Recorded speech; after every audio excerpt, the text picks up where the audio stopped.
your hearts for Deb H. from Akron, Ohio. Thank you.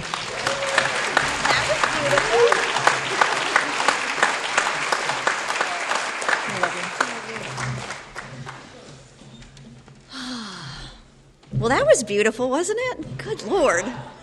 Never expected that. Hello, everyone. My name is Deb. I'm a real alcoholic. You know what? It's an honor and a privilege to be here this weekend. It really is. And especially because I was here a couple of years ago and you let me have the microphone again. I'm not sure if that says something about you or about me, but I'm grateful to be here. These weekends are always, well, not always. Most of the time, these weekends are lovely. And they have these very, very special moments. And this is one of those weekends where there's just been a lot of really special moments. And thank you for welcoming me here, and thank you for letting me be a part of it. The messages that have been delivered from this podium have been freaking powerful this weekend. I mean, absolutely powerful.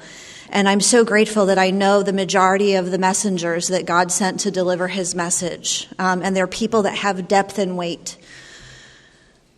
There are people in this room who actually know me. Not just the message that God delivers through me from behind this microphone, but there are people here who have slept at my house. There are people here who I ride beside on the highways. There are people here that I pray with. There are people here that sponsor some of my best friends. There are people here that I love. And it's really lovely to be at a weekend like this where I can actually share it with people who are present in my life. Anyway, I walked into Alcoholics Anonymous on March 15th, 1987. I walked all the way in and I sat all the way down and I've stayed. And when I got here, I wasn't planning on staying. I really wasn't. I wasn't planning on being here this long. I wasn't planning on really being an alcoholic. I wasn't planning on falling in love with all of you. I wasn't planning on finding a God of my own understanding, whatever that meant. I wasn't planning on learning how to pray. I wasn't planning on finishing growing up in Alcoholics Anonymous. I wasn't planning on becoming a master with spades, which I did, because there were old timers who played a lot of cards where I was getting sober. I just wasn't planning on living the life that I was living. I remember when I was just a couple of months sober, literally a couple of months sober, and I kept calling my sponsor, right, over and over and over and over, because she told me to call. So I was like, well, I'll teach you, right? So I'll call. And I was in one of those moods, right, where I was sharing all of my massive problems, right, which didn't amount to anything, of course, but to me it was everything. And I don't know about you, when I got here, I could not see past my current circumstance. And it was just on me. It was here all the time, right? And my sponsor, she just didn't have a lot of words for anyone, really. And she said, "What do you want?" And I said, "What do you mean?" And she said, "What do you want? Tell me something that you want that you would actually work for." And I said, "Fine. I want to be skinny and I want a Harley-Davidson motorcycle." And she said, "Quit eating French fries, go get a job in an empty coffee can," and she hung up on me. I was like, that is just not nice. It's not nice. So I quit eating French fries. I went and got a job waitressing in an ice cream shop, which is a little counterintuitive to the French fry thing. And I went to the group and I got an empty coffee can and I called her back and I said, "I got a job in an empty coffee can. I haven't had French fries in 2 days."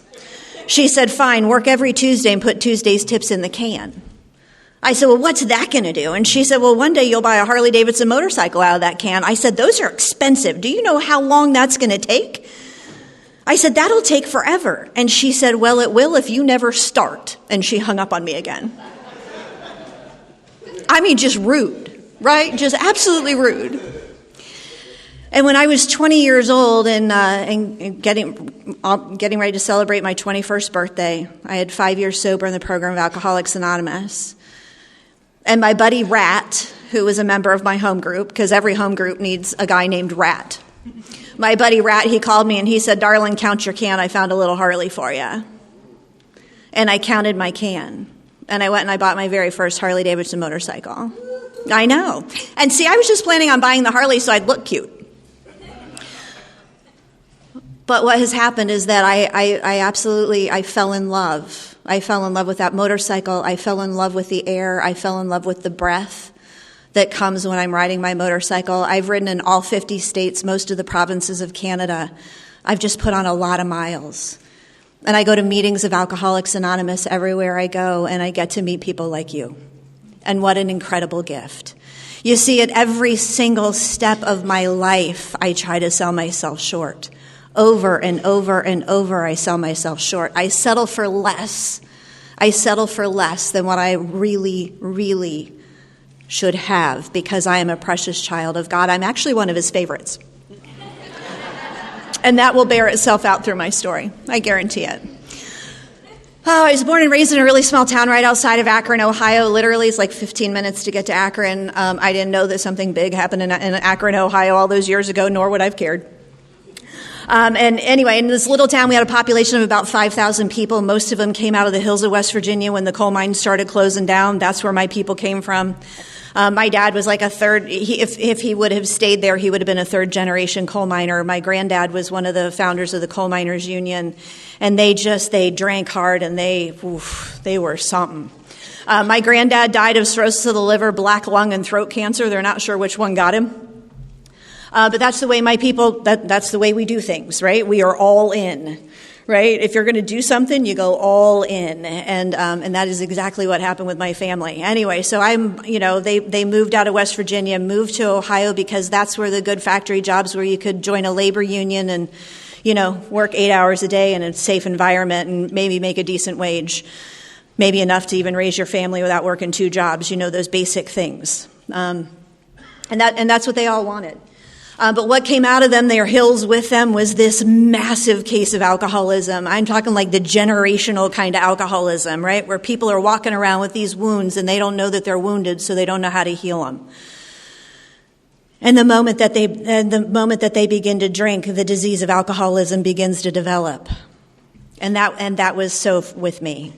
I was being raised in this house. My dad had a massive case of alcoholism. My mother never touched a drop. It was always a case of contention between the two of them, right? It was really important to him that he drank a lot. It was really important to my mom that he never have another one, right? And my mom was one of those people, she would follow him from room to room, chirping at him because he was getting ready to drink again, or he was drinking, or he just done something in his state of drunkenness that was not okay, right? So she's going from room to room, and he's overreacting, and it's chaos, but it's my life. It's just my life. And I don't even know that I'm scared. I don't know that I'm living my life on high alert, but I am. There are pictures of me when I'm a little girl and my shoulders are attached to my ears and my little hands are balled up in fists and I just look ready, right? And in my house, when you woke up and you got out of bed in the morning, if you were lucky enough to sleep all the way through the night, you get up and you get ready because you don't know what's coming. And so that's the kind of alcoholism that I grew up in. And I had my very first drink of alcohol when I was 9 years old. And it's not because my father had alcoholism. It's because I knew that the stuff in those dark little bottles ruled everything in my house. It ran everything. It ran the mood. It ran what people did, said, thought. It was just in charge. And I thought, my God, what is that stuff in there? Because it is everything. And nobody would answer my question when I would ask them to describe it for me. And I know today that they didn't have the words. They didn't know how to describe that to me. They didn't know that they didn't know that they had caught a case of alcoholism through excessive drunkenness over the years. They didn't know that. They didn't know that they were suffering from a soul sickness. They didn't have that language. They didn't have that knowledge. And they certainly couldn't describe it to me. And so I decided I was going to go figure out what was going on in my house, right? I had to figure out what was going on in my house. And so I took my first drink of alcohol when I was 9. I talked to one of my little girlfriends into drinking with me. Her parents had a bar in their basement. They were kind of normal drinkers, right? They had the bar in their basement, but they would have friends over and they'd put on music and they would have a couple of drinks and they'd dance and they'd laugh and everybody, it was a good time. Right? And then the Christmas tree didn't get pitched out the front door along with me or my mom, none of that happened. And so she was like, okay, I'll drink with you. She didn't understand what the big deal was because their family had a take it or leave it attitude toward alcohol. And I had no idea what that was. Anyway, and we went down in that basement that night and we talked her mom into letting us sleep down there and we started picking bottles off the bar. We'd take the cap off and if we could get past the smell, we'd drink a little of it. Right? Needless to say, most of the bottles went back on the shelf because alcohol stinks. But we consumed a little bit of it, and I have no idea how much I had to drink that night, but what I can report to you is that the effect produced by alcohol for me that night was absolute magic. And the magic for me was simply this. Once I swallowed enough of it and the effect came over me, my little hands let loose, my shoulders came all the way off my ears, and I exhaled all the way for the first time. Alcohol delivered me from being terrified. It was the first time that I had been free from fear, and I did not know that I was under the fear. I did not know that I was in bondage based on fear. I had no idea until I had a moment when I was able to set it to the side. And alcohol was the thing that allowed that to occur in my life. And it was a night of firsts, right? My first drink, my first drunk, my first blackout, my first hangover the next day. I mean, I totally hit the ground running, right? Because I told you where I come from and what my people are like. So I'm committed. Because the next day I wake up and I was like, oh my gosh, like I did this stuff and this didn't go well and I don't feel so good and all of that. And my friend's not talking to me and I'm not sure why. And it's just a mess, right? I'm 9 and it's a mess. And I said, I immediately remembered the effect produced by alcohol and the fact that it gave me a freaking minute. You know when you have those days when everything is just going wrong and you just need a freaking minute? We all have those days from time to time. I was 9 and I needed a freaking minute. Whew, and alcohol delivered it. And I said that next day, I said, I'm going to drink as much of this stuff as often as I can. Why wouldn't I? Why wouldn't I? It freaking worked. It was some good stuff. And so that's exactly what I did. I launched. Right? We're talking a little bit about there is some timing that is outlined in the black text in the big book of Alcoholics Anonymous that talks about the timing when we're trying to heal from alcoholism by taking the 12 steps of Alcoholics Anonymous, right? And this idea that we launch, right? And in order, to get deeper into the healing process of the 12 steps. Well, I launched into my alcoholism on purpose, right? Like immediately I reassessed every relationship in my life. If you increased my access to alcohol, I moved you to the center. Right? If you had older siblings that would get a little sloppy with some leftovers, inner circle, outer ring, because I might need you as a backup. Right? And guys, I don't know how long I drank before I crossed the invisible line into alcoholism, but what I can report to you today is that I am bodily and mentally different from my fellows. I just am. I have a head that will talk me into drinking again against my own best interest. I cannot recall the pain that my drunkenness brought to me even last night. When the mental obsession to have another drink comes on me, I dismiss that out of hand. I set it to the side and I seek more alcohol. And I drink again from a state of being sober against my own best interest. And I do it over and over and over and over. And my body, when I swallow alcohol, the phenomena of craving is triggered in me. And I will continue to drink until someone or something stops me. And for me, when I'm a kid, what that looks like is that I am going to places I should not even know exist, and I'm hanging out with people that scare me. There's in that little town of 5,000 people, Keith rode through there with me, and I pointed out my house, and then we crossed over the railroad tracks, and we stopped at a stop sign, and he goes, "No wonder you drank, Jesus." Anyway, so it's one of these little Midwestern railroad towns. And in little railroad towns, there's always a right side of the tracks and a wrong side of the tracks. I don't know why that is. It's not just in movies. It actually is true. And we lived on the first block on the right side of the tracks, which meant that I could see the wrong side, right? And that's not good, right? And I remember when I'm a little girl, my mom, we were standing on the front porch and she points across the tracks and she said, "You do not ever go over there without me. Do you understand me, young lady?" Yeah. Ooh, I got it, right? And so when I am drinking and I need more alcohol and I need to find those places where people will give me alcohol and they're not going to ask any questions. The rat's nest. I needed to find one of those. I knew exactly where it existed and it was on the wrong side of the tracks. And I didn't live that far away. And so I developed a relationship with alcohol that would deliver me from this fear. And then one day it really stopped delivering me from the fear, but I couldn't get out of the relationship. And boy, isn't that a tough spot to be in, right? The thing that has worked over and over and over and over turned like a boomerang to cut me to shreds. And there wasn't anything I could do to get out of that relationship. And the consequences of drunkenness were piling up on me. And I became so full of shame and so full of guilt and terror. Oh my gosh, I was in that place where even though I'm drinking all the time, I can't breathe. Even though I'm drinking all the time, my shoulders are on my ears and my little hands are balled up in fists and I'm on high alert.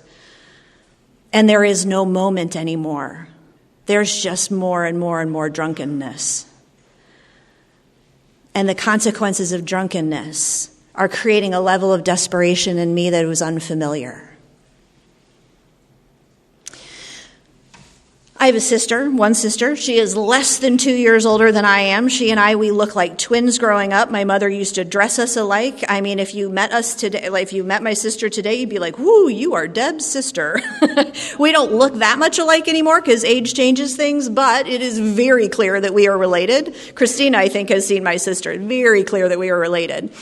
And like a friend of mine came over for Thanksgiving a couple of years ago, and my sister's in the kitchen and she's speaking to me, and my friend thought that it was me talking. I mean, she and I are just, so I drank and did not do drugs, and my sister did drugs and did not drink. That way there was no conflict of interest between us. Right? Because we had some things to accomplish, and we couldn't do that if we were at odds with one another. And there was not a scam that I was running in that town when she didn't have my back, and there wasn't a scam she was trying to run where I didn't have hers, right? She was just that person. When she would say, oh my God, I'm in trouble, I'd be like, okay, well, where are you and what do you need, right? It was never a question about whether or not I was going to show up. It was never a question of whether or not I was going to help her out of the jam. No matter what kind of trouble it created for me, I was just going to be there. And when you're living in a really little town and your dad is one of 9 kids and they all live in the little town, that means that you're related to almost everyone in that little town, right? And so it is really hard to stay out of a jam for too long because the lies just don't hold water very long, right? Like every time I would try to sneak into Dom's bar on the wrong side of the tracks, right? They'd be like, oh yeah, well, whose kid are you? And I would try to give him a false name, and of course that never worked because I looked like the entire clan. And so I just wasn't very successful in having a pretty long run at this thing. And thank God, because for the last year and a half of my drinking, I was unable to draw a sober breath. I was literally drinking the clock round. I was getting fifths of alcohol. Fifths of vodka was really my preference. It was really cheap, and the people in the rat's nest thought that it was just fine to buy it for me over and over and over. And I had fifths of vodka stashed all over that town. And so if I was walking to school, I could take a little just to get the edge off. And if I was skipping for lunch, I could take a little something and get the edge off. And if I had to play sports that night, I could have about a half a bottle just to get right? Because it was public performance time. I mean, I'm just a hot mess. And I am drinking all the time, every day. And my sister is doing drugs all the time, every day. And my dad is drinking all the time, every day. And my mom is yelling at us all the time, every day. And we are just that house. We are just that house. But we only do the yelling and we only do the thing on the inside. And the moment that the door opens and we step outside, everybody acts like we're okay. Because that's what alcoholic families do, right? We don't live out loud outside. We save that stuff for in the house. My parents finally got divorced when I was 12 and my sister was 14. We sat my mom down and we're like, look, we know you're staying for the kids. We're the kids and we want to go. Like, we are tired of living in this. We're tired of the violence. We're tired of hurting all the time. Like, we just got to go. And so my mom left my dad, and what she knew is that the moment that happened, even though she worked harder than he did, she didn't have a union job. And so she made a third of what he made.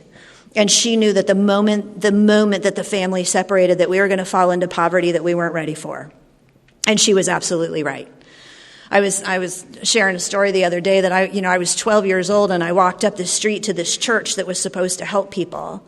And I knocked on the door and I'm 12 and they let me in and I said, do you give food here? And they said, yeah, they ran a food pantry. And I said, I need food. And they said, well, where do you live? I said, I live down the hill and we just need groceries. And she said, well, do you have food stamps? Have you applied for all the food? And I said, I don't know how to do that, but we're hungry. Do you have food here? That's the kind of poverty that we walked into when my parents got divorced. And my mom is working. She had to get a second job and then a third job, and she was able to work really hard and put it together. And my dad didn't pay child support because had we not left him, right, we were going to learn a lesson. And it was just chaos, and it was hard. It was chaos, and it was hard. And my drinking was getting worse and worse and worse. And my sister's drug use was getting more and more and more. And what happened one time, and it is just this simple, is that we made a few missteps and miscalculations, and we got caught. And that was that. Because my mom was working 2 and 3 jobs, she wasn't around to see what was really going on. As long as I was making grades and showing up to play the volleyball games and that kind of stuff, she didn't ask any questions. My sister, however, I don't know what, I still to this day, she and I, well, she's got some resentments from way back then, because we are professional grudge holders. In my family, there are a couple of things you need to know how to do by the time you're 6. One of them is you have to know how to play euchre, because that's a card game that's very popular in Ohio, and you have to know how to play because the adults are going to get drunk, somebody's going to fall out of their chair, and somebody's going to have to sit in, right? So the kids have to know how to play, and you have to know how to hold a proper grudge. And I mean, the grudges that my family holds, they last for years. Sometimes they're passed on from generation to generation. That's just how it goes, right? And you don't always have to remember all of the specifics about how the grudge got started. You just have to be committed to it, right? And it's the kind of grudge holding where people look at you and be like, you are dead to me. And they're serious about that, right? Anyway, I'm drinking my face off. Somehow I'm able to make it home for curfew, right? So I can walk in the door. My mom lays eyes on me. She's exhausted. So she doesn't even get up out of her chair to see if I'm okay or any of that stuff. I just walk in and go, hey, how you doing? I walk upstairs. And my sister, for some reason, can't make it home for curfew, right? Many times I had to leave her laying in a mud puddle because I couldn't carry her. And she was just too high to make it. And so my sister's the one, she's in and out of juvie jail all the time, which is a great distraction from what I'm actually doing. And she and I are just absolutely burning it to the ground. And my mom, the moment that she goes to bed, I am rappelling down the side of our house. Right? Like we have one of those houses where half the basement is above ground and then the bedroom is on the second level. And I tie bed sheets together and tie them around my bed and scoot the bed to the wall to anchor it so it doesn't move on you when you're dangling from them. These are skills you really have to hone, right? And so my mom goes to bed and I'm rappelling down the side of the house to go finish my bottle. And it's just like that. And we make some big mistakes, and the thing happens, and everybody comes to my house instead of me crossing the tracks to go to them, and it's a mess, and the cops get called, and everybody's caught. And I had started drinking, and it didn't take long, and I drank I drank a lot. And I am sitting in a drunken stupor, which happened to me a lot. Like I would drink so much that I couldn't physically move, and I'm sitting in a drunken stupor, and I'm sitting in all of my bodily fluids, and the cops come in, and I know what's happening, but I can't move my body to do anything about it. And my sister runs, and it's a mess, and it hits the papers because it's a little town, and that's a big deal. Oh, and so it's a thing. Anyway, out of that mess, I end up with an appointment to go into Glen Bay Hospital in downtown Cleveland, which is an inpatient adolescent treatment center. Now, I don't know anything about inpatient adolescent treatment centers, but I have an appointment to go into this one. But you guys know like I know, right? For those of us who've been sober a while and we do actual 12-step calls, we know that if you are going to intervene in the life of an alcoholic and you're going to try to talk them into going and getting well, you have to have a plan and a car with the motor running so that you can toss them in the back seat and take them directly to wherever it is they're going to dry out, right? That is the only way this thing is going to work. And in my case, I get into this hot mess.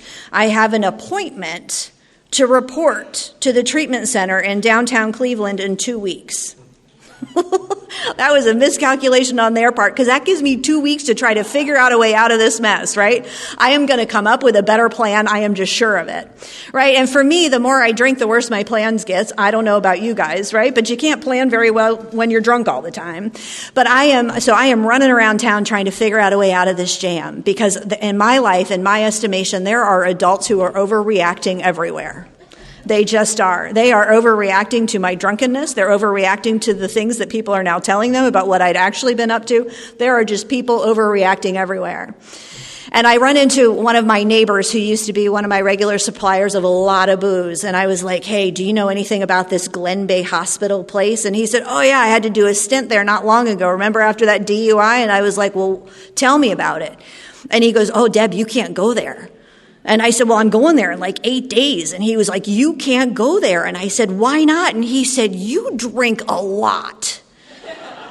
And when you get in there, they lock the adolescent unit. You're not getting out of there. He said, they're going to force you into complete sobriety. I said, complete sobriety? Like no drinking at all? He said, it's a treatment center for alcoholics. They're not going to let you drink. And I said, well, I can sneak out at night. And he said, they lock the adolescents in. You're not getting out. He said, you can't go there. Now, what he's really saying is you can't go there because if you get sober and tell what's been happening, I'm going to jail, right? Now, that's what he's really saying, right? But that's not what he says to me, right? But he's like, you got to figure out a way to not go to that place. And I was like, I agree. Absolutely. And so I am trying to figure out a way to not go to this place, right? And I'm hoping that everybody will just calm down before the D-Day, right? Where I have to go into... Anyway, and it becomes really clear to me that I don't know how to get out of this. I don't know how to get out of this jam, right? Because the secret is out. Everybody knows that I've been drinking a lot. People are now starting to report in about what my drinking pattern actually was, and it is getting uglier by the day. And so I decide that the only way out is through, and so I decide I'm going to drink myself to death because I'm tired. I'm that kind of tired that you get when you're a daily drinker. When you wake up in the morning and you don't want to drink anymore, but by noon you really don't have a choice. I'm the kind of tired that you experience when you're not drinking alcohol and you go into physical withdrawal and the only way to get through it is just to take a little bit to get the edge off.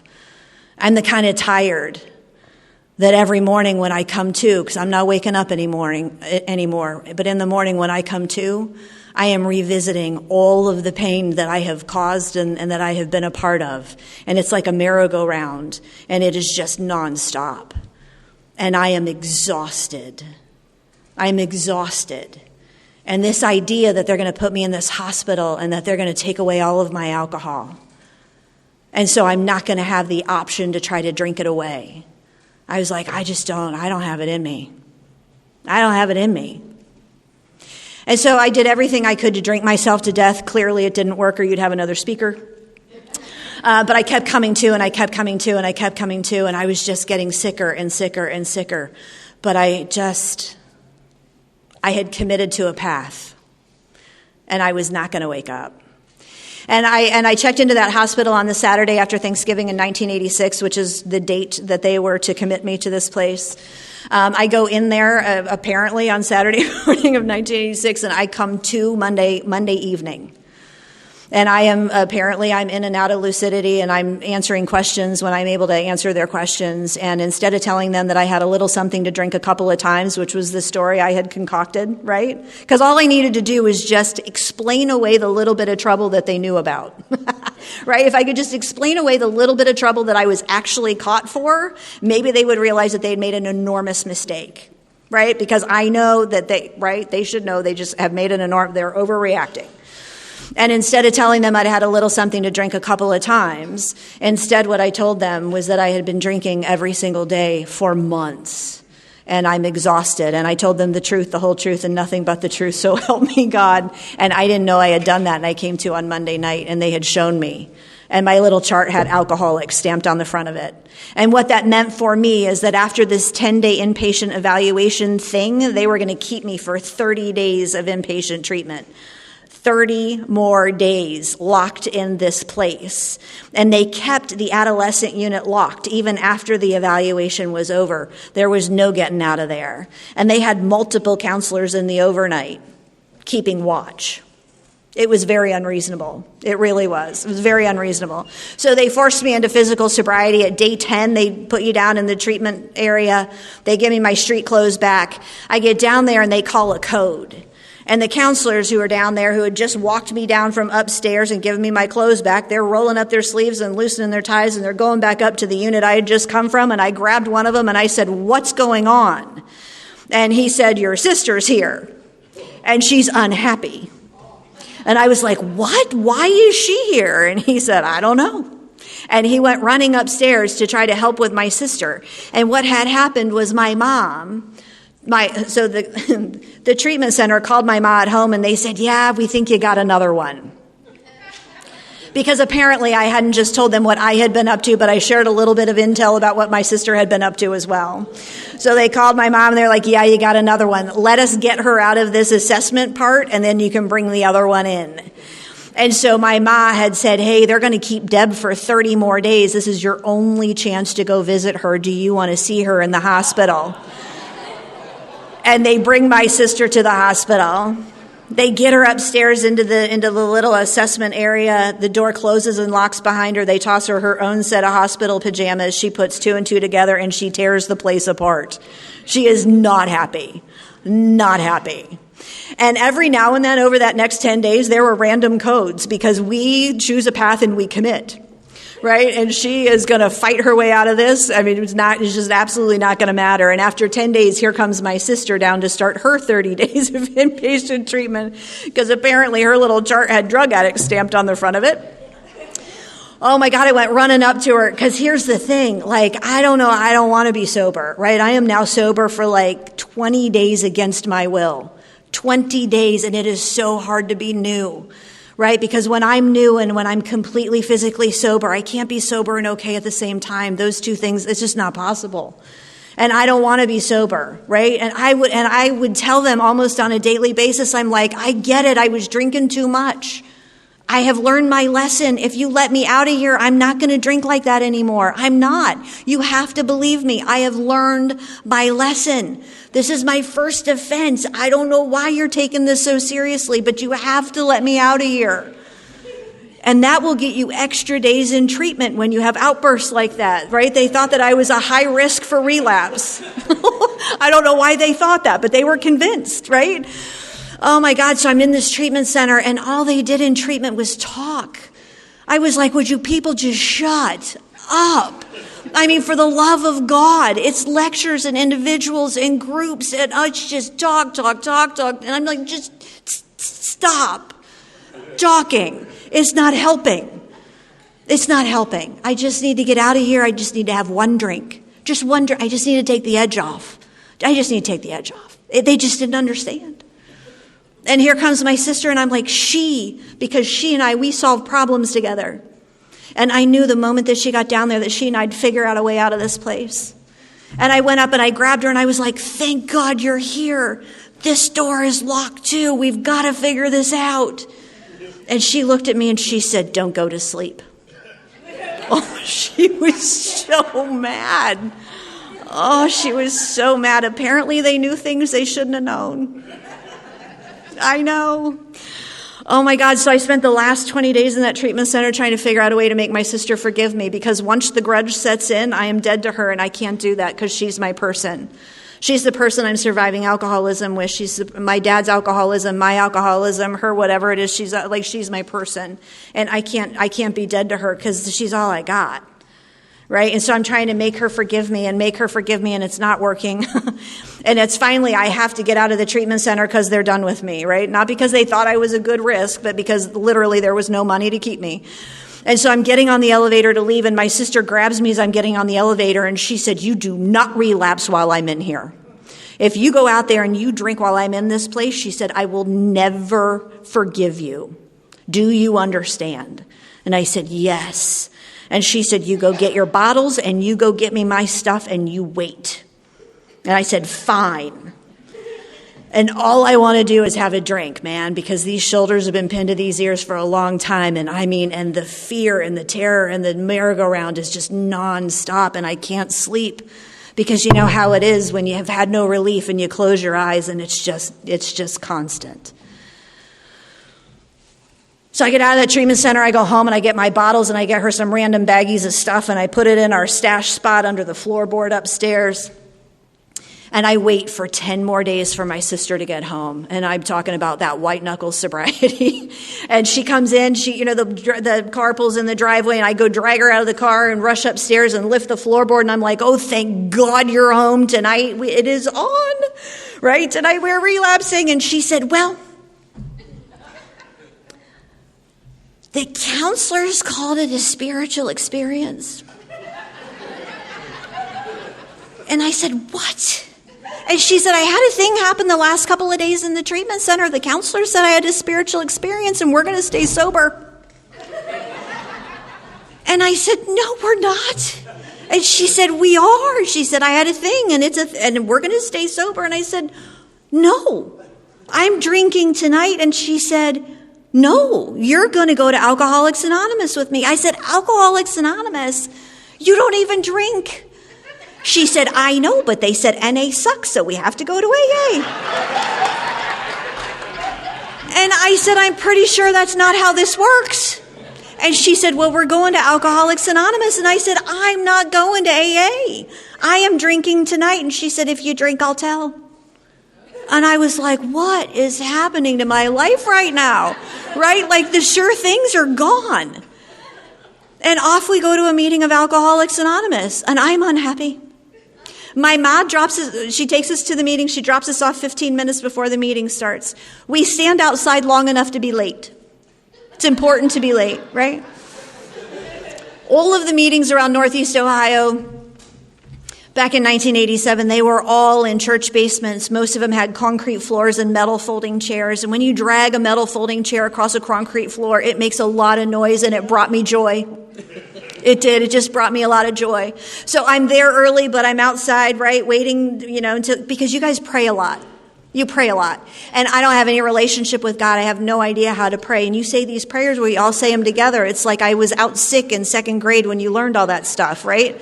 And so I'm not going to go in and sit there and have you guys pray and act, not be able to, my life is a mess enough. Thank you very much. I'm not going to tell you that I don't know how to do this thing that clearly I'm supposed to know how to do.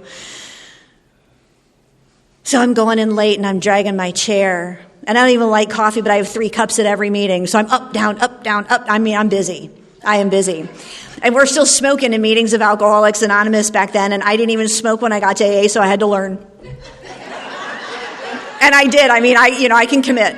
I can commit, right? So I committed and I pushed through and I learned how to smoke cigarettes, right? And so I'm sitting in these meetings after going in late and causing a disruption, and I'm busy and all this. And I'm sitting there and I'm like in my regular voice, like I'm using into the microphone tonight, I'd be like, hey, buddy, you got another smoke? Right? Like in the middle of somebody's pitch, right? Because we have a lot of speaker meetings in Northeast Ohio. So somebody would be on the podium like I am tonight, and I'd be like, psst, hey, got a smoke? And the old timers hated me.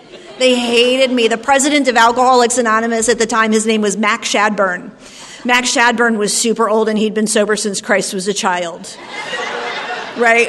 And he ran Alcoholics Anonymous. And he always sat by the entry door at all of the meetings, right? And he and his guys. And if you'd go into the meeting on time, you had to walk through the greeting gauntlet, right? And Mac was like an old-fashioned sniffer, right? He'd shake your hand and he'd pull you in real close and he'd go...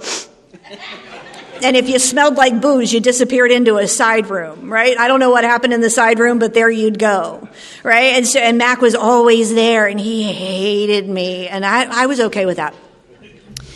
And his nemesis was this woman named Jane, and Jane was as old as Mac, had been sober as long as Mac. She had this white hair that was pulled back in this soft bun on the back of her head. She smoked cigarettes on an extender. She had her assigned parking place at all of the meetings, right, at all the churches. Like, she got to park super close, and there was always somebody else driving her, and they would holler. They'd say, Jane's here, right? And newcomers would go grab these wooden high-back chairs that were at several of the churches, and they'd take them out car side, and they'd load Jane in it, and they'd carry her down the stairs. And they'd place her right by the podium and give her the only crystal ashtray in the whole place.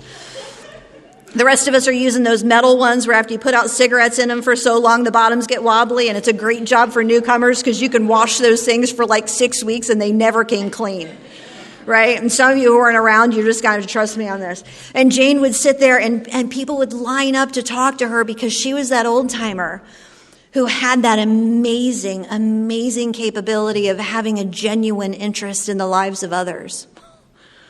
I don't know where she got that, but she had it. And people would line up to talk to her because she was the one that would remember that you had a job interview coming up next week. And she wanted to make sure that you had a clean and ironed shirt to wear to it.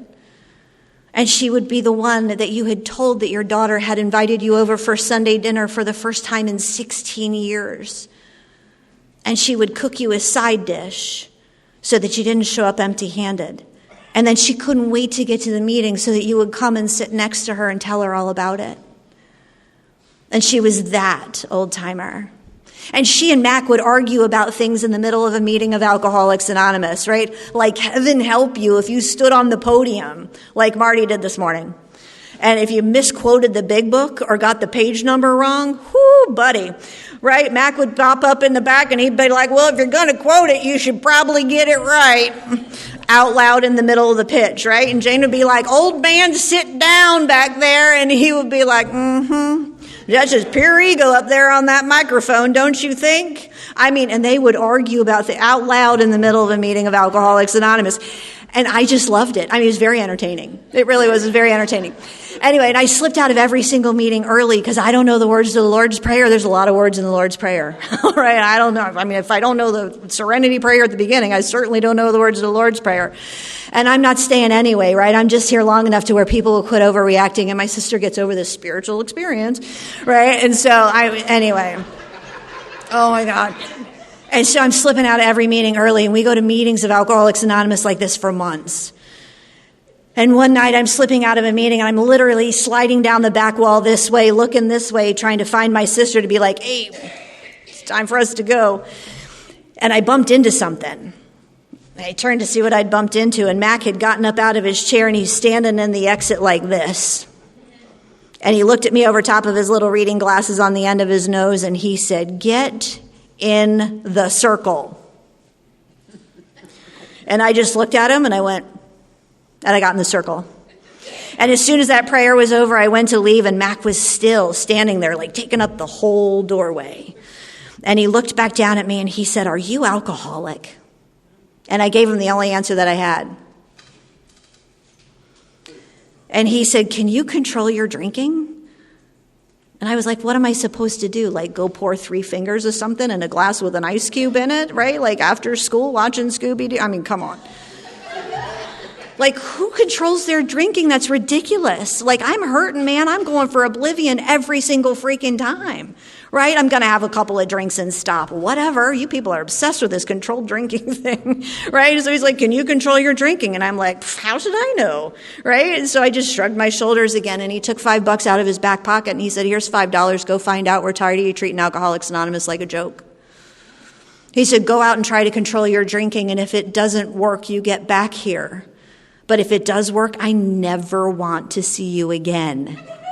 And I went and I found my sister and I was like, go get your $5, man. We are out of here. I was like, finally, somebody understands what I need. And he's kind of in a position of authority, too. This is going to work out great. Right? And so my sister had been sitting in the wrong room, right? It's really important that alcoholics get to Alcoholics Anonymous and that we get people to the right room. My sister had been sitting in the wrong room and she was ready to go, too. And we went out and we relapsed that night. And guys, I was going to have 3 shots and 2 beers because to me that's insanely moderate drinking. Like, honestly, what's the point? But I'm going to give it a try, right? To see if because at this point I need something. Because all of your words mean nothing to me. They mean nothing to me. Attendance at meetings of Alcoholics Anonymous, I'm sitting in the room where the solution lives and breathes and I can't hear it, I can't touch it, I can't feel it, I can't access you. I can't. And I was in that treatment center for, 2 months, and it was just nonstop, just chatter, chatter, chatter, chatter. And I'm like, geez, just shut up. I just wasn't done. And I had 3 shots and 2 beers, and the phenomena of craving was triggered in me.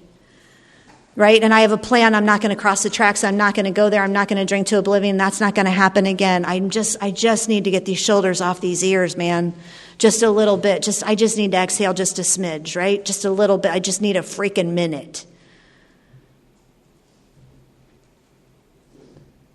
And I cross the tracks and I'm climbing out of another blackout the next morning. And I'm filthy. And I ache. And I'm sick. And I'm black and blue. And I have no idea what happened. And I have no idea how I got home.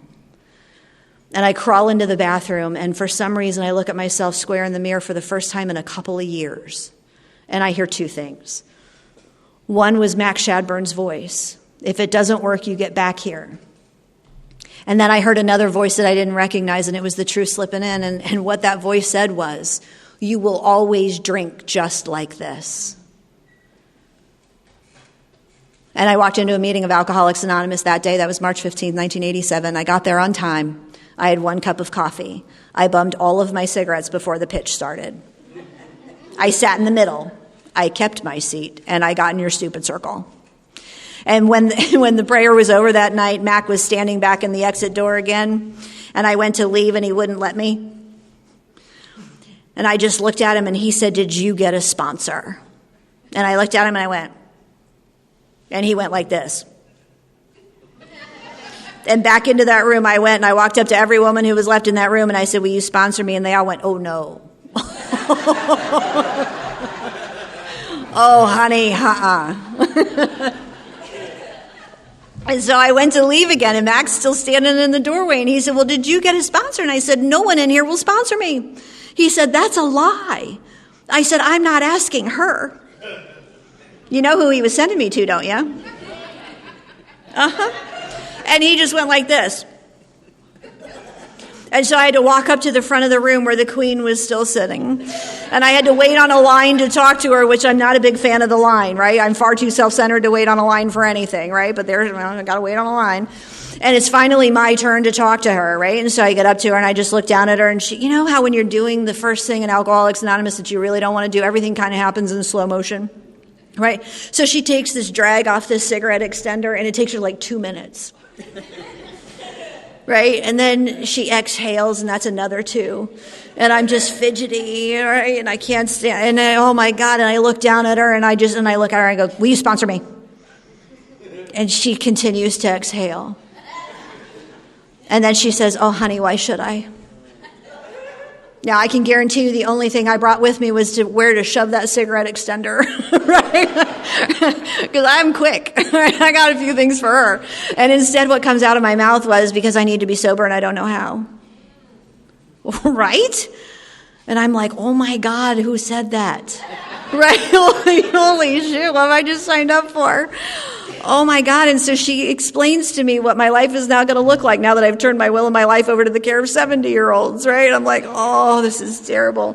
And anyway, the next day I'm sitting there, it's like 7:00 at night, and I'm acting like I'm doing my homework or whatever it was I was supposed to be doing at that age. And and what I'm doing is I'm contemplating the fact that I literally have turned my will and my life over to the care of a bunch of 70-year-olds, and life as I know it is over. I am never going to have fun again. I don't understand what's happening. Why did I say yes? Why did I ask her? What are these people doing to me? Good Lord. Right? And there's this car that comes floating in my driveway. And many of you will remember the Ford LTDs from the 70s, right? If you look up on Google, like the 10 largest cars ever made, the Ford LTD from like 1973 is one of those, right? And this car, like, you have to start turning a half a block back if you want to make a right, because the car treats it like a request, right? It's got anyway, and this car comes floating in my driveway, and like the body is too big for the chassis. I don't even know if I'm saying that right. And so the car kind of floats to a stop. And there's 2 old guys sitting in the front seat of this car, and they're smoking cigarettes, listening to country music, laughing about something. And my mom and I were looking out the front door, and she's like, "God, who's that?" I said, "I don't know." I was like, "Well, I'll go find out." So I walked out and I knocked on the window, and they rolled down the window, and I said, "Can I help you?" And they said, "Jane sent us, get in the car." And I said, "No, I'm good. I went to a meeting of Alcoholics Anonymous last night. I'm completely sober. I'm grounded again until, I don't know, forever. So I'm not allowed to leave." And they said, "Jane sent us, get in the car." And I was like, "No, I really," and they just looked at me and they're like, and I went in the house and I said, "Ma, AA's here." She was like, "Okay, honey, have fun." And I was like, what just happened, right? And so I go out and I get in the back seat of this Ford LTD, and I'm here to tell you can fit 12 newcomers in the back seat of one of those things. You really can. And off we go to a meeting of Alcoholics Anonymous. And we get to the meeting, and we're like the first people to show up. Right? And I'm like, are they really taking me to a meeting? Like, my mother did not vet these people, right? And she liked to vet people, or at least act like she was vetting people, right? And I was like, oh my God, what's going on? And we go down, and it is their job to teach me how to set up a meeting of Alcoholics Anonymous. It is their job to teach me how to make the coffee, right? Because they know what I don't know, and it is that my very life depends on whether or not I belong to you. My very life depends on me becoming a part of this community. And the fastest way to feel like we belong anywhere is to figure out how to be of service to the new group of people. And it is their job to teach me the very basics of that service. So they put me in a kitchen with a coffee pot that's that tall and a brand new big thing of coffee. And they said, put the coffee on. And they went into the other room to start setting up tables and chairs. And I'm like, I have no idea how to make coffee, right? And I'm reading the can. trying to figure it out and how much water is this and all that stuff. And they yell in from the other room. They said, is the coffee on? And I said, I'm reading the directions. And they said, just pour the whole can in. And I said, that's not what it says. And they said, but that's how we do it here. Just pour the can in and get it perking. And I was like, no wonder your coffee is so bad. Jesus, people, right? And so I put the coffee in anyway. And we sit through a meeting of Alcoholics Anonymous, and there's white hair row, right? All the old people with white hair sit along this one row, and there's got to be so many chairs because there's so many old timers that go to this meeting. Oh my God, and the guy gives the pitch and whatnot, and I don't remember a whole lot about it. And the meeting's over, and I went to leave, and they're like, where do you think you're going? And I was like, well, the meeting's over. And they're like, well, we got to clean up the meeting. And I was like, we set up the meeting. And they're like, yeah, and we clean it up too. Apparently spirituality happens from the end of a broom. I mean, who knew, right? And when we're pulling out of the place that night, you know, we pull out, and they turn to the right, and I said, fellas, I'm not real sure where I am, but I'm pretty sure I live the other direction. And it was as if I hadn't said anything. And it was because, thank God, in 1987, in Northeast Ohio, we didn't go home after meetings of Alcoholics Anonymous. We went to the local donut shop. And you know what we did at the donut shop? We rehashed everything we just talked about at the meeting of Alcoholics Anonymous. And at the donut shop, if you were new, you would also get sequestered off onto a side table. And they would buy you a cup of coffee and a powdered donut and let you bum as many cigarettes as you wanted. But that's where the big book and the 12 and 12 would come out and hit the table. And you would be seated with a couple of old timers who had a very specific agenda, right? And what I didn't know is that Mac had called an emergency group conscience meeting about me. He'd pulled the group together and he'd said, look, these girls are ruining Alcoholics Anonymous. They got to go, right? And he had everybody in the room, with the exception of one man, convinced that we were ruining Alcoholics Anonymous. And it is absolutely true. We were just as disruptive as, I was hell on wheels in that meeting because I didn't want to be there, and somehow I was going to make it your fault, right? So I was going to punish you because I was at a meeting of alcohol. Anyway. And so Mac has the entire, they got to go, and everybody except one man is voting for it. And thank God in the service structure of Alcoholics Anonymous, if there is a dissenting vote, if there is a dissenting opinion, that dissenting opinion gets to be heard before the issue is closed. And there was one man who did not vote for me to get kicked out of Alcoholics Anonymous, right? That's how I tell the story, right? Getting kicked out of Alcoholics Anonymous. And because Mac had said, look, it says in the big book that if they don't know if they're alcoholic, they need to go try to control their drinking, because there's no way they're going to take the first step of Alcoholics Anonymous if they are unable to be thoroughly convinced that they have this thing. And they're so young, there's no way they're alcoholic. So they got to go. And the dissenting voice belonged to a man, his name was Bill Long, and Bill Long never, ever talked in a meeting of Alcoholics Anonymous. He was about this tall and about that wide and had no neck. And Bill, he was that guy, right, who would make the coffee at every single meeting, and his service in Alcoholics Anonymous was to make sure that the coffee was on, and then his appointed position was sitting with his arms crossed next to the coffee pot, and he'd just smile and go. And every time I would walk into a meeting of Alcoholics Anonymous, I'd look to find the coffee pot. And if Bill was sitting there, I would just know that everything was okay. And that was his service position in Alcoholics Anonymous. And Bill was the dissenting vote against removing me from Alcoholics Anonymous that night. And they said, well, do you want to say something? And Bill never talked. He didn't give a comment in a meeting. He never, ever took the podium. You know, he didn't even really say hello to you. And Bill stood up, and as they tell it, he pulls his pants up over his belly, and he says, well, the way I see it is that God gave us those girls, therefore they are our responsibility, and we should try to put them onto the program of Alcoholics Anonymous before we throw them away, don't you think?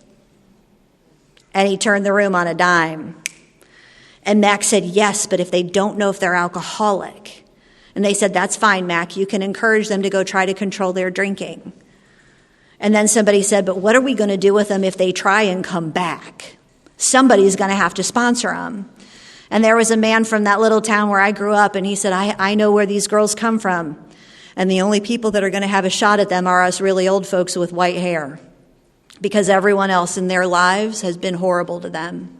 And they all look at Jane. And Jane said, I don't have the energy to sponsor those girls. And they said, Jane, if they come back and if you take them on, we will all help. And so I literally had a Monday crew, a Tuesday crew, a Wednesday crew, a Thursday crew, a Friday crew, a Saturday crew, and a Sunday crew. Honestly, if they were fishing, I was in the boat. If they were baking cookies, I was in the kitchen. If they were moving, I was hauling boxes. I mean, I did more work in Alcoholics Anonymous for my first couple of years. I mean, a manual labor, but always manual labor beside them. Not in service to them, but in service to me by working beside and as a part of. And they divided up the 12 steps of Alcoholics Anonymous, and I did not get sober at meetings of Alcoholics Anonymous. I got sober in donut shops across Northeast Ohio after meetings of Alcoholics Anonymous. And they literally, I started to figure out who they were. I was like, okay, so there's my God squad, because all they can do is talk about God, right? And they're my inventory people, and I avoided eye contact with them, because somehow that might just go away if I don't make eye contact, right? Then they were walking me through the big book of Alcoholics Anonymous and teaching me about all these old people, and I'm like, oh, why am I reading this stupid book about all these old people? And they're walking me through the program of Alcoholics Anonymous, but they are brilliant, because I got sober with master storytellers. And these aren't well-known storytellers who travel around and stand on podiums like this in rooms like these. These are the folks that sit knee to knee over a cup of coffee and share their own personal stories of forgiveness and restoration. And I would hang on every word. And sometimes they would make stuff up, and I know they did. Right? And because, the stories had to get better than the last guy who finished telling the story, right? So I could never track what was really true and what they were making up, but the stories were good anyway. And what happened was I came to believe that they actually cared about me, because they showed up when they said they were going to show up, and I got in their car, and they never asked me for gas money or to buy my own cup of coffee, because they knew where I came from. And they did everything they could to convince me that I was one of them. And they walked me through the doctor's opinion in the front of the big book of Alcoholics Anonymous. And they walked through and they taught me what the disease of alcoholism actually is. Because they knew that if I went to a meeting that was trained on the first step, that there would be a lot of well-intentioned people talking about the consequences of drunkenness and talking about the things that they had lost. And that my life as a teenager was not going to be comparable to the life of somebody who came in when they were 35, 45, 55, or 65, right? It just, the consequence lists were not going to add up. And so we spent time in the doctor's opinion in the very front of the book. And they taught me about the obsession of the mind and the allergy of the body. And they taught me that I had a soul sickness. And that I had been removed from the physical, because I had been physically sober for a bit. And that I wasn't thinking about drinking near as often as I had been. And my mind was no longer dragging me out kicking and screaming to take another drink of alcohol. So I was getting a bit of a respite here and there from the mental obsession to go have another drink. But the only way that those two states of freedom would last is if I treated the soul sickness that I was walking around with. And I said, I have no idea what you people are talking about. And they said, we know. Right? And I would go to the donut shop and I would take them all of my problems, right? Because I came to trust them. So I would line out all of my problems. And not to say that none of them had depth and weight, but most of them didn't, right? But there, every now and then I would take one that mattered. And there was this guy, and he just kept saying, did you pray about it? Did you pray about it? Did you pray about it? And finally one night I looked at him and I said, I don't know how. And he said, give me your book.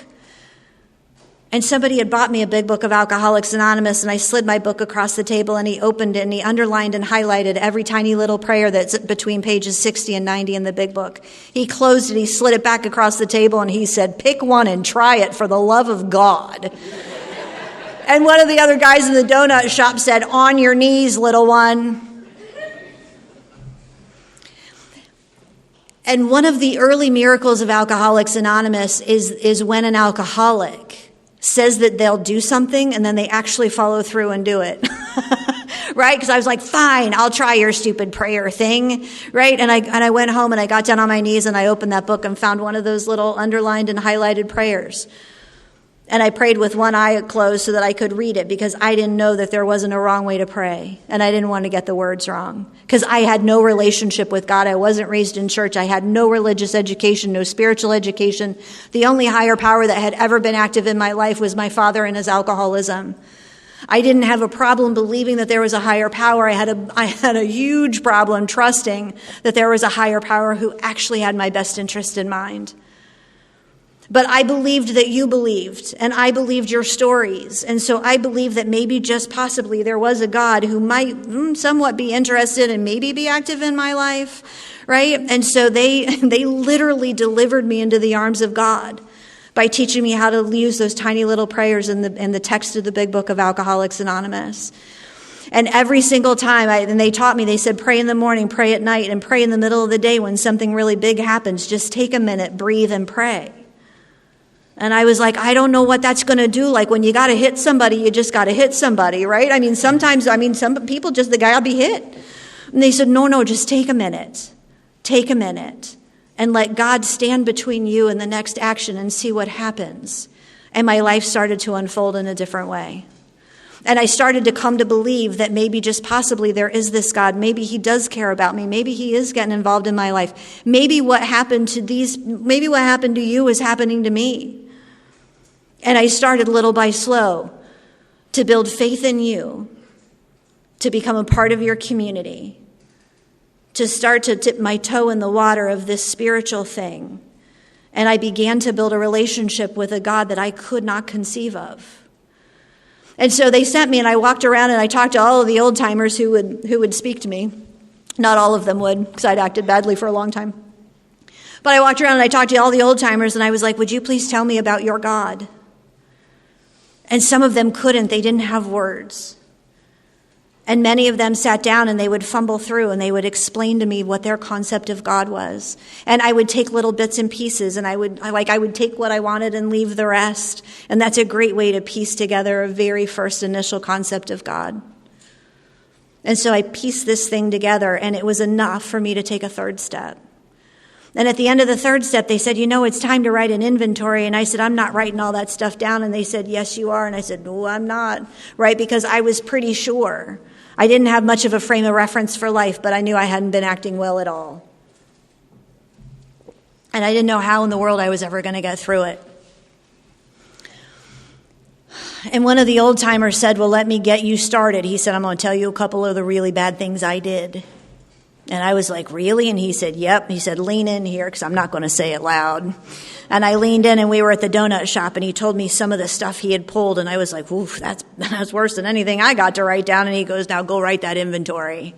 Right? And so I started writing that inventory, and I'm telling you, I started to experience a little bit of the freedom that you people talked about in those donut shops. Just by writing it down, just by acknowledging that it had happened.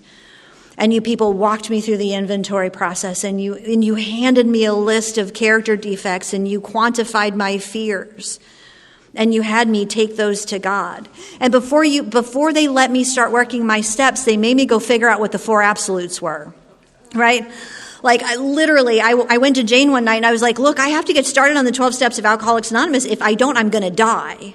Right? I'd been sitting in AA long enough to know that this is the thing that saves our lives, right? And so I'm like, I'm going to die. And she said, go figure out what the 4 absolutes are first, right? And so the 4 absolutes are the 4 spiritual tenets of the Oxford group that we continue to hang on to today, at least in Akron and Cleveland. You might have to come to us to get the pamphlet, right? There were 28 spiritual tenets. We kept 4 of them when we separated. And it's absolute love, honesty, purity, and unselfishness. Love, honesty, purity, and unselfishness. And that's purity of motive, not pure as the driven snow, but purity of motive. And so I was asking all the old timers, I'm like, hey, what do you know about the 4 absolutes, right? And so they're telling me their stories or whatever, and I would take them all the information. I would go back to Jane and I would share with her what I had come up with, right, through all of my interviews about the 4 absolutes, and she'd say, nope, that's not it. Nope, that's not it. I would go and I would be like, hey, are you chairing that discussion meeting thing? We didn't have many of them, so I didn't really know what they were, and they said, yes, I am. And I'm like, well, can the 4 absolutes be the topic? And they're like, okay, because we still have them hanging on our walls. And so I would go to these meetings and and I looked them up in the dictionary, and I took Jane all this stuff, and she said, nope, that's not it. And Mac one day, he said, little one, come here a minute. Now, Mac had not talked to me for a couple of months, right? He had a grudge, a little resentment. And I walked up, I said, yes, sir. And he said, I understand Jane has you trying to figure out what the 4 absolutes are, and she has you held up in your 12 steps because you don't know. I said, that's true. I said, and she doesn't like any of my answers. And he said, well, don't tell her that I told you. But the 4 absolutes, he said, those are the things that you're going to put in place of your character defects when you get to step 7. He said, as God removes all the negative, he said, you will put in these 4 things as the positives. He said, because a life lived with love, honesty, purity, and unselfishness is going to be a life well lived. And I was like, okay, that's brilliant. And I was like, Jane, they are the things I'm going to put in place of my character defects when I get to step 7. And she said, that damn Mac, I knew he'd tell you. Guys, I am here to report to you that Alcoholics Anonymous was alive and well in Northeast Ohio in 1987, and I'm so incredibly grateful. They took me on like a project, and I'm really grateful that they did that. Right? I'm grateful. And and every now and then they would get together and I would hear them talking about me, right? Which is really what every newcomer wants, right? Like, we really want to know that you're actually talking about us. And I heard them, they were having like a progress meeting about me, right? Because they had, because Jane was dying of lung cancer. And so she literally did not have the energy to sponsor us on her own, right? And so that's why they were sharing my responsibility, right? For delivering me into Alcoholics Anonymous and putting me onto the program. And so they were having a progress meeting.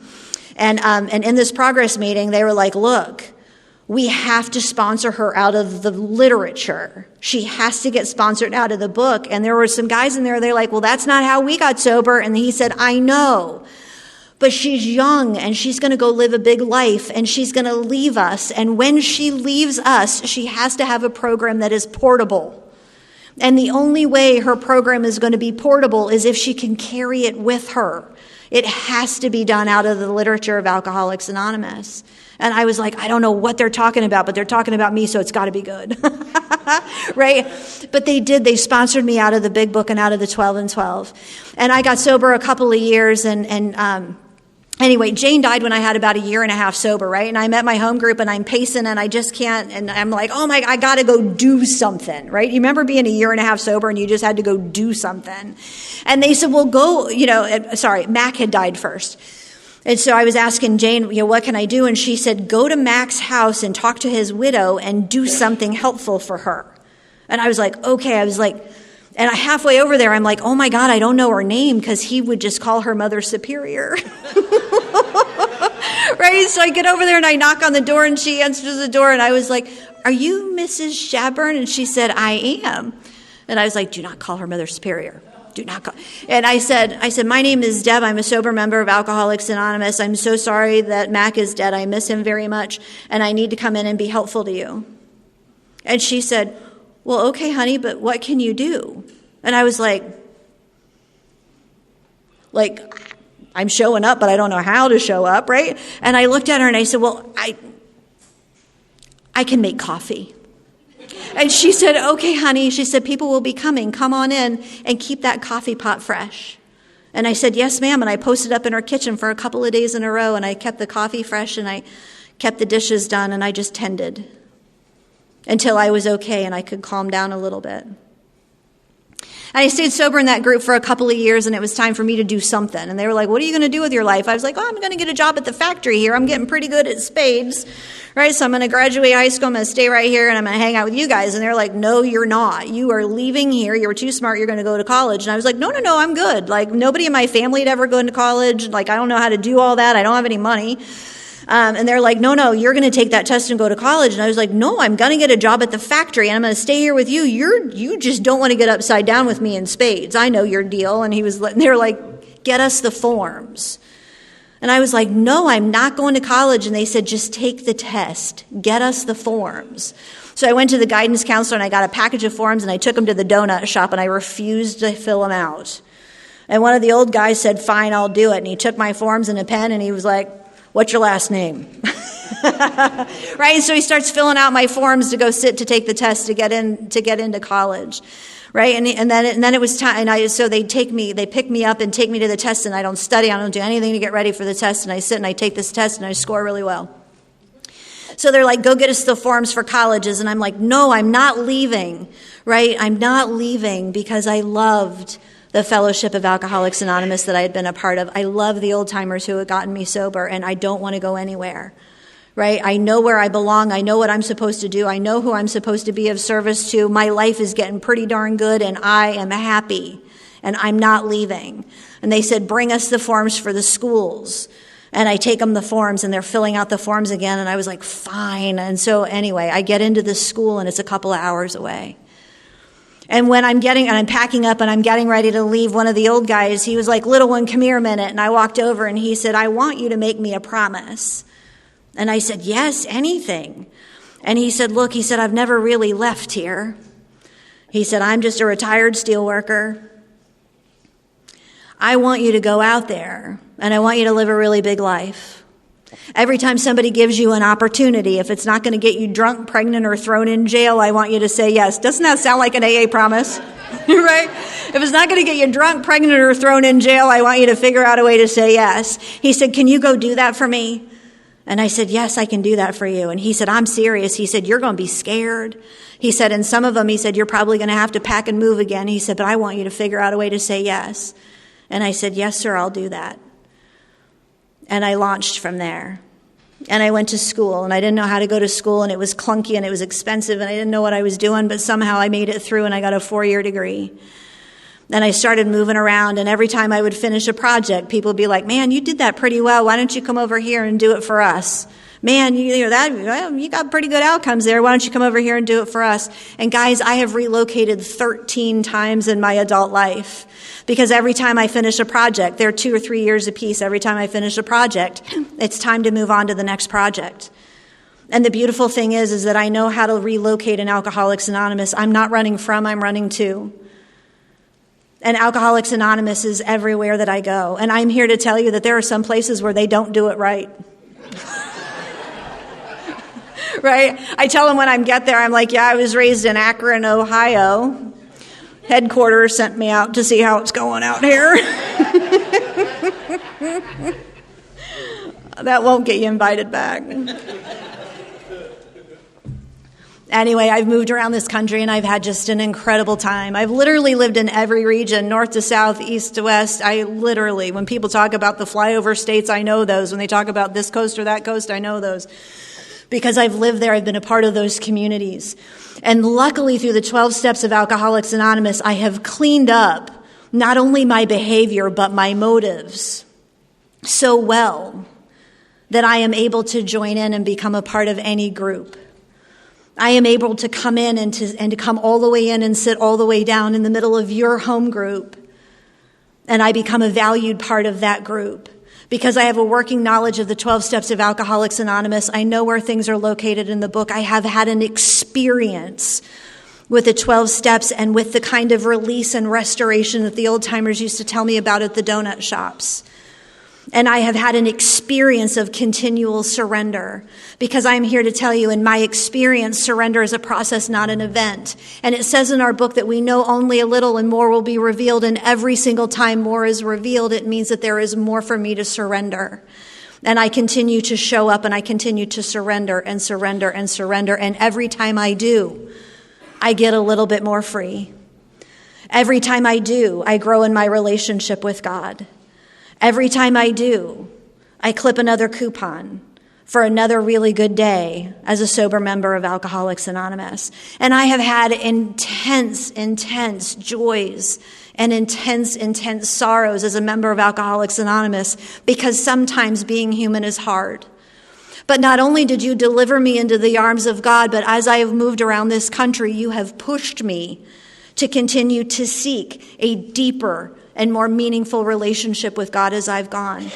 I have learned different ways of praying and different ways of meditating and different ways of being of service, and I deepen my relationship with God. And there was a moment some years back where I'd finally married the right guy for the right reasons in the right order. It happens to us every now and then. Not often, but it happens. And I had been that girl, and I had gotten my guy, and it was amazing. And we had had this incredible life, and he and I joined the Catholic Church together after some time, and I'm not going to tell you all those details, but we joined the Catholic Church so that we could have a spiritual language in the middle of our marriage, because he wasn't in Alcoholics Anonymous. And so we had that spiritual language, and we had that shared experience of faith, and it was amazing. And he was a United States Marine, and he kept going to war and coming home and going to war and coming home. And every time he came home, I'd have to work hard to get him all the way home. And I deepened my relationship with God, and you taught me how to practice living in the presence of God. And so I started practicing seeing him as I moved around my day. I would wake up in the morning and I'd be like, okay, God, I hope that you've got him, because I'm here and I'm powerless over what's going on over there. Now show me what you would have me do today. And off I would go, and I deepened my relationship with God, because the only way I can be okay with people shooting at my husband on purpose is to stay plugged into that constant source of power that never goes out. And he went to war and he came home, and he went to war and he came home, and he didn't have to go back to war anymore. And he was going to be able to retire from the Marine Corps in about 18 months.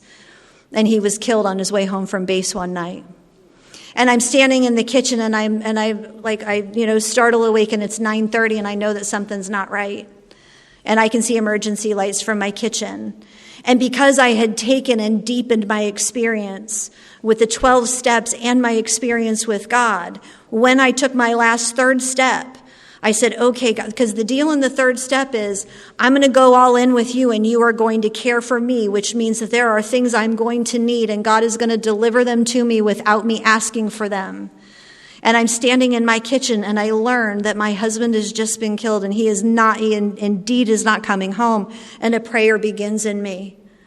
I don't begin to pray. I don't choose it. A prayer begins in me because God knows that I am going to need him to wrap me up. I am going to need him to walk me and deliver me through this experience. And I'm sitting out front of my house, and I'm staying up all night, and the Marines come, and everybody comes, and I send out 3 text messages in the middle of the night. 3 different home groups, my current and my 2 past home groups, right? And one of them, of course, it's the girl who's on Facebook who can, launch out the news across the globe, like in one, send. And so everybody is learning when they wake up that morning what has happened in my life. And I'm sitting there with the commanding officer of the battalion. Lee was his executive officer. I'm sitting there, and I was like, oh my God, John. And John is like on the Marine Corps poster. He is the Marine on the poster, right? Like he's super square. And I'm sitting there with John, and I said, oh my God, John, there's something you need to know about me. He said, okay, what is it? And I said, I'm a sober member of Alcoholics Anonymous. And he said, okay. And I said, John, what that means is that they're coming. And he said, okay. And I said, John, they don't look like people you're used to hanging out with. I said, they're going to come and they're going to take over everything. I said, and they're going to be a little bit much to handle sometimes. And he said, okay. I said, it's going to feel chaotic to you because they're not very disciplined. And he said, okay, does this group have a leader? And I said, oh my God, you'll know who she is the moment she gets here. And at daybreak, here come 3 members of my current home group up my driveway. And they were able to walk up that driveway because they already knew where I lived. They were able to walk up that driveway because they had walked up that driveway to have cups of coffee and come to parties and pool parties and gatherings. They had walked up that driveway when they were having good days and bad days. They didn't have to try to figure out how to find my address. They had been there so many times before. They knew where to park, how to park, and how to get in the house if I needed them to let themselves in. Because I'm a sober member of Alcoholics Anonymous who lives in the middle of you. And I begin to walk through that experience. And I'm here to tell you guys that not only do we heal from the wounds of our own alcoholism and the alcoholism of those who have come before us, but we heal from anything that comes to us in this human condition of ours. If we will stay close to God and do God's work, God will then work in and through us. And we heal and we get delivered and we get spit out on the other side. And we are tougher and stronger and more connected than ever. And I had this moment, Lee had been gone not even a day, and people are calling from all over the country, right? And I'm going